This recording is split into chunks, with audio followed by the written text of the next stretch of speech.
Hello guys, welcome to my add cook channel. আজকে আমরা নিয়ে চলে এসেছি আলু দিয়ে গরুর মাংসের কিমা রেসিপি। এই গরুর মাংসের কিমা রেসিপি দেখে নেওয়া যাক। আসুন, সর্বপ্রথম এখানে আমি 1 কিলো গরুর মাংস নিয়েছি। গরুর মাংসটা আমি ব্লেন্ডার দিয়ে ভালো করে ব্লেন্ড করে নিয়েছি। দেখুন, এরকমভাবে আমাদের ব্লেন্ড করে নিতে হবে। এই মাংসটা আমি আগে ধুয়ে তারপর টুকরো করে কেটে তারপর আমি ব্লেন্ড করেছি। আপনারাও এরকম করে নেবেন। তারপর এই কিমাটি করার জন্য আমরা দিয়ে দিচ্ছি প্যানের মধ্যে মাংসের পরিমাণ মতো সরষের তেল। তেল দেওয়া হয়ে গেলে আমরা এখানে দুটো বড় সাইজের পেঁয়াজ কুচো করে এরকম আমরা দিয়ে ভেজে নেব।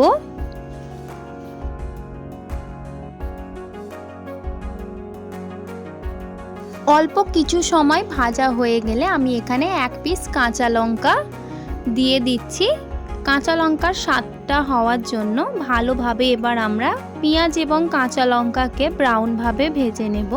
প্রায় 3 থেকে 4 মিনিট ভাজা হয়ে গেলে এখানে আমি মশলা দিয়ে দিচ্ছি 1 চা চামচ হলুদ গুঁড়ো, দিয়ে দিচ্ছি 1 চা চামচ গুঁড়ো লঙ্কা এবং 1 চা চামচ জিরে গুঁড়ো।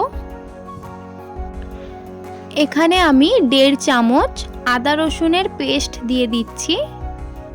এবার সবগুলি মশলা দেওয়া হয়ে গেলে ভালোভাবে নাড়াচাড়া করে আমরা কাই বানিয়ে ফেলব।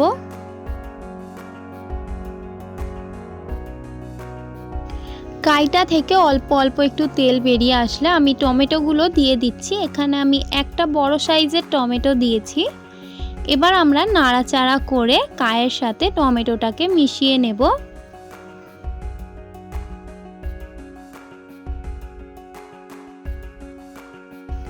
এই পর্যায়ে দেখুন 3 থেকে 4 মিনিট নাড়াচাড়া করে কাই থেকে তেল বেরিয়ে পড়েছে। এবার আমরা মাংসটা যেটা আমরা গ্রাইন্ড করেছিলাম সেটা আমরা সেই কায়ের মধ্যে দিয়ে এবার ভালোভাবে নাড়াচাড়া করে নিয়ে মশলার সাথে মাংসটাকে মিশিয়ে নেব।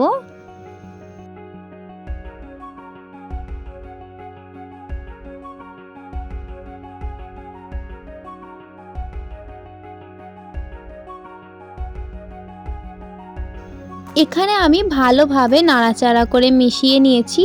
এবার আমরা প্রায় 10 মিনিট ঢাকা দিয়ে রেখে দেব, কারণ মাংস থেকে যাতে জলটা বেরিয়ে যায় তার জন্য। প্রায় 10 থেকে 20 মিনিট পর আমি খুললাম। দেখুন, আমাদের কিন্তু যে মাংসটা ছিল সেটা থেকে জল বেরোচ্ছে। এবার আমরা ভালোভাবে নাড়াচাড়া করে দেব, না হলে কিন্তু নিচের দিকে পুড়েও যেতে পারে। ভালোভাবে এবার আমরা নাড়াচাড়া করে নেব।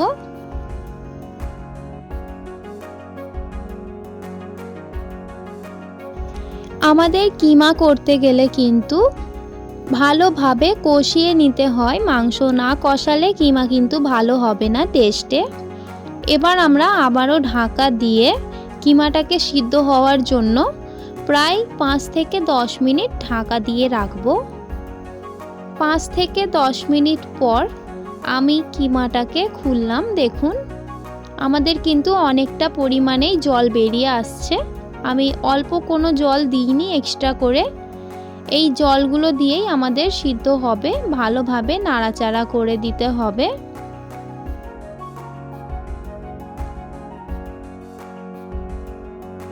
যেহেতু এখানে আমরা গরুর মাংসের কিমা করছি তার জন্য আমি এখানে মিট মশলা দিয়ে দিচ্ছি এবং অবশ্যই আমি এখানে গরম মশলা গুঁড়ো দিয়ে দিচ্ছি। 1 চা চামচ করে আমি দিয়ে দেব স্বাদ পরিমাণে। এবার আমরা দুটো মশলা দিয়ে ভালোভাবে নাড়াচাড়া করে আবারও কষিয়ে নেব। প্রায় আমাদের কিমার জলটা শুকিয়ে আসলে এখানে আমি দিয়ে দিচ্ছি এবার আলুগুলো। এরকম সাইজের আমি আলুগুলো কুচো করেছি। আপনারা এর থেকে অল্প একটু বেশি বড় সাইজ করলেও কোনো প্রবলেম নেই। আলুগুলো দিয়ে দিচ্ছি আমি। আলুগুলো দিয়ে এবার আমরা ভালোভাবে নাড়াচাড়া করে নেব।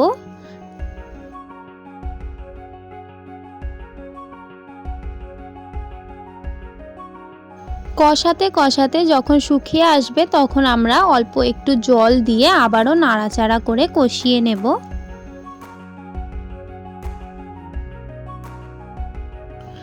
ভালো করে কষিয়ে নেওয়া হয়ে গেলে এখানে আমি 2 চামচ ঘি দিয়ে দিচ্ছি। আপনারা যে কোনো কোম্পানির ঘি দিতে পারেন। ঘিটা দিয়ে এবার আমরা ভালোভাবে নাড়াচাড়া করে আবারও কিমাটাকে মিশিয়ে নেব ঘিয়ের সাথে।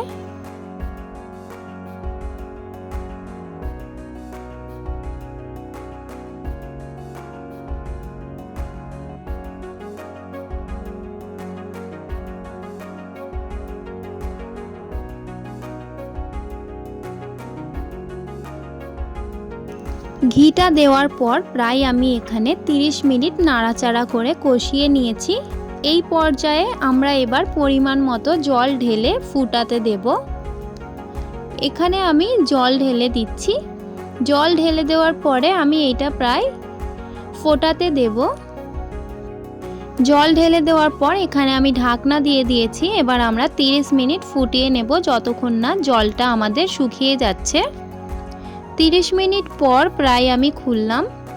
দেখুন আমাদের কিমা পুরোপুরি রেডি হয়ে গেছে।